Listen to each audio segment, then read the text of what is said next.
this kind of leads into a question. Yeah, you more or less answered it in one way or another, but I'll ask it anyway. I've only been with you a few years, and in those few years I've still managed to progress, and I feel change emotionally as well as physically. But I still have the question about you talk about the authentic self a lot, and I guess, is it something that's at the core of your being and, unchanging, or is it constantly changing with you and evolving? It's evolving. Authentic self means it's something that you have to recognize, and you have to have faith first in yourself. You have to believe in yourself. If you follow just the material of your mind is extremely powerful, and it can trick you, But if, in basics, if everything is coming from, if the mind follows the heart, instead of the heart following the mind, there's a big difference. It's just a switch of perceptions. Now, everything, of course, is interconnected, heart, mind, and all, but, your heart, if you had to sum up world change in one word, and everybody says, oh, well, it would be, love. Well, you can love your car. You can love your vet. You can love your house. You can love the girl next door. There's many avenues of love, and what that means is very, very complicated, and really too complicated to think about or to talk about. I mean, it's whatever it is to you. You can love money. It's like you hear the root of evil is money, but what it's really saying is the love of money is the root of all evil. Because now you have a passion and you bring it into like, this is what I need, and that follows power, which people that have lots of money, the next phase is power. The money becomes important, but it's where you sit. Your position of power is what's important. You can have less money than the next guy, but your position of power is so much that you don't need money. How much money do you need? You have enough, but your position is what is important. Would be compassion. Compassion for your fellow human being. That is following your heart. Now, I have compassion, but yet I step over the guy that's laying in the street begging for money, because it's all part of a system that we can do nothing about. I can't, and the person is definitely in a state of mind that I can't take him into my home, because you don't know what he's going to do, clean him up, find him a job, because he's or she is not there. That's not where they are. But we could have places that could help them, but instead, the people that really need help, we ignore.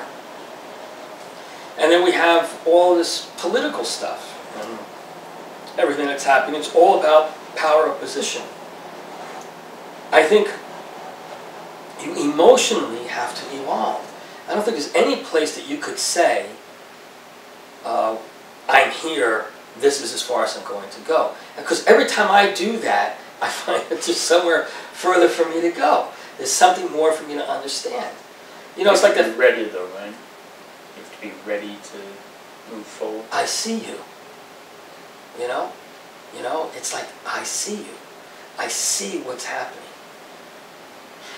It's a difficult journey to some extent. I don't think you have to make it so difficult. Mine was difficult only because I didn't know any better. And I think the reason I agreed to do this is to help people to know better. We have our comfort zones. And we get set in those comfort zones. And we may think that we're strong enough to leave those comfort zones. But it's really not what you think it is. Because when you leave that comfort zone, you wish you never did. Because it's like, it strips everything away, and you're at a position that you lost control.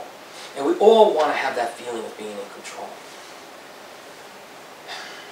And it all depends on what particular journey you want to take. And that's up to each individual. I think if somebody wants to go that deep into that, they would have to talk to me and on that journey that they want to take. And I don't recommend people to take that journey. What I do recommend is that if there's an awakening for an individual, to evolve, to become something more within themselves, to live in this world the way that you would want to see everybody living in it. It's easy to stop to say, yeah, I want world peace, I want to stop hunger, and it's not going to happen. You know? It's not to say that you can't be involved with it happening to some extent. You may affect somebody, somebody may listen. I mean, you look at these billionaires, you know, that have all this money that they give to charity. Who's that one guy? Gates? Warren Buffett. They give money to charities. I mean, I can't even fathom what that money is, you know? They probably can't even fathom it. They just give it away, you know? Like, not $1 million, not, you know, not 2 million or 12, billions. They give $1 billion away to a charity. Has the world changed? It hasn't. So what has to change is in education. You know, people that have a desire to want to learn, people that aren't just so focused on the material things, are looking more inwardly.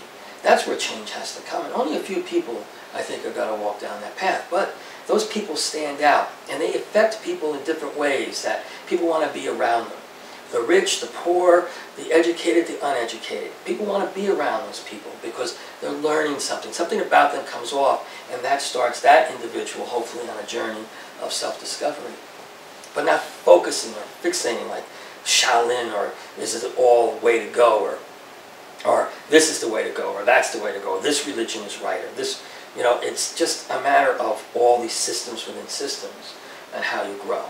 So in a sense, duality can be used as an excuse, but it can also be used as seeing things from two different perspectives.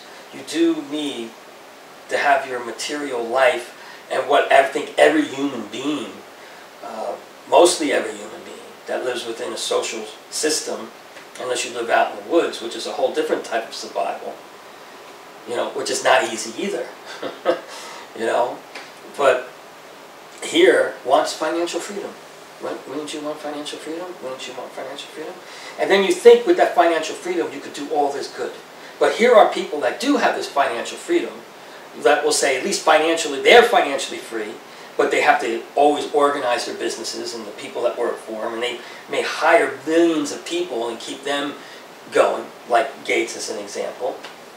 He definitely has financial freedom. You know, he can do anything he wants, but, you know, it's not changing the world. I mean, change a small little piece in it, but the world is still the way it is. It's what you change in the individual. It's like Christ says, you know, you can teach a person how to fish, and they'll always be able to get food. But if you throw them a fish, the next day they're hungry again. You know, you have to structure within. You have to give people the ability and the tools to put in the toolbox, and then learn how to use those tools and to add more tools to it.